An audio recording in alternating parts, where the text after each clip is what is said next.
So those are the major services that will be available to us: construction, equipment, logistics and transport, waste disposal, security, insurance, catering and food supply. So those are some of those that you'll be able to participate in. Next slide. So, in detail, when we talk about construction, things like building materials, steel, cables, cement, construction equipment, personal protective equipment, and these are examples of those Uganda-based resources that would be required. Next slide. So, from goods and services that would be requiring, so what would be the applicable codes and standards?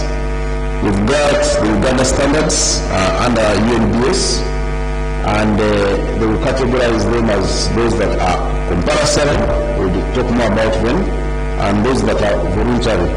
Again, we also have international codes, and the principle is that we use local codes, but where the codes and standards are not available as a best practice, we use international standards. And these are some of the examples of the standards that would be required. So if the local standards are not available, you apply these standards. And also, to be to notice that at times, the operator or the oil and gas company may want to go with the one that is more strict. So it could have a local standard that is not very stringent, and there's an applicable senior standard that is international recognized that is more stringent, and they may want to go by that. So for permanent facilities, the design, fabrication and tests will be based on the compulsory UNBS standards and international standards. I will list some of them for you to see. If you could go to the next slide. So if you look at the next slide, for example, for civil works, the following national standards will be adopted in the design of all related civil works. So we have standards that have been developed through either Act of Parliament or through member associations like the Engineering Board and others. So for this particular one, there is one from the Ministry of Works and Transport that is specific for road and bridge works design, and that is as of 2010, especially to do with drainage design.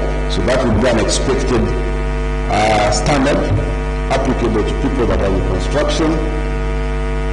There are also building specifications, the seismic code of practice and structure designs, again under Ministry of Works. There are a number of series of standards and codes that will be applicable on how we do your drainage systems, earthworks and pavement, basically testing of concrete and steel. All those standards would be required of you. Again, the pavement I've mentioned, what would be adopted for works, geometric designs, pavement designs, earthworks, bitumen and others. So these would be required of you. For those ones that are in architectural designs, we also have codes under the Ministry of Works that are standards specific for building works, standards under for physical planning. Physical planning actually is an act of Parliament, as well as the Building Control Act. So we would expect people in construction and architectural design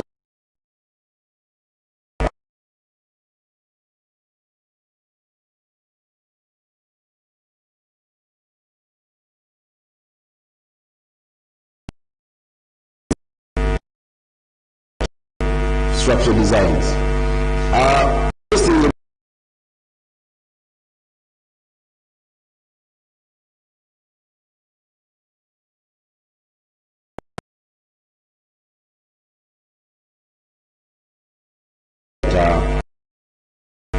I've mentioned. Yes. Still struggling. So these ones, we currently have more specific Uganda standards. So we would go by international standards, and there is the European norm. These are basically British standards that define, that give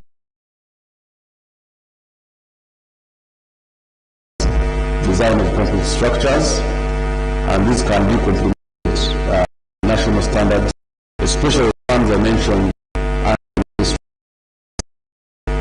and also if you're talking about concrete and steel structures, the seismic code practice and structural designs of the Uganda standard would also apply, as well as the British standard on structural use of concrete.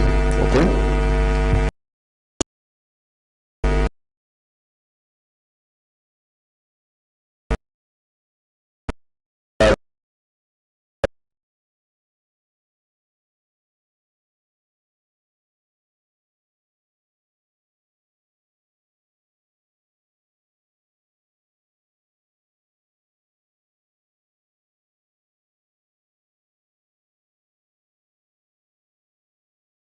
When we come to logistics and transportation of materials, then we have the American Association of Highway Transportation of Materials and all this.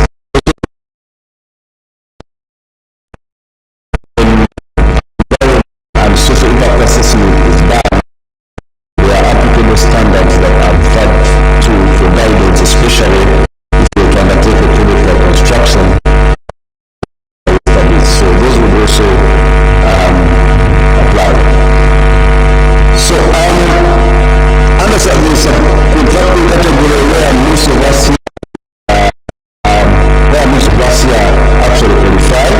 These are a list of number of activities that we participate in, and I will definitely show you the relevant standards and codes.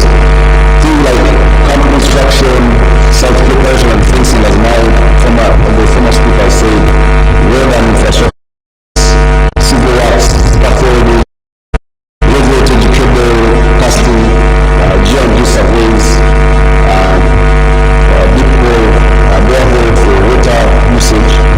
So these are some of the before we talk about so standards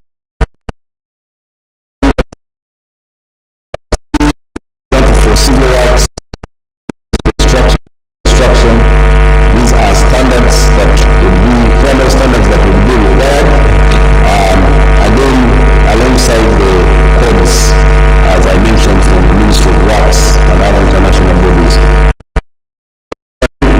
Installations, as far as project management standards is required, it's a primary standard, and health, safety and environmental requirements. Fabrication, they are related standards under the UNOC and ISO, and also internationally from the American Petroleum Institute. They also issue standard, especially tanks and pipes, if you were to fabricate and install. Okay, so the additional services, again, these are mainly for us. Include security,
benchmark on and best practice, keep best practice and apply. So waste management, the other one,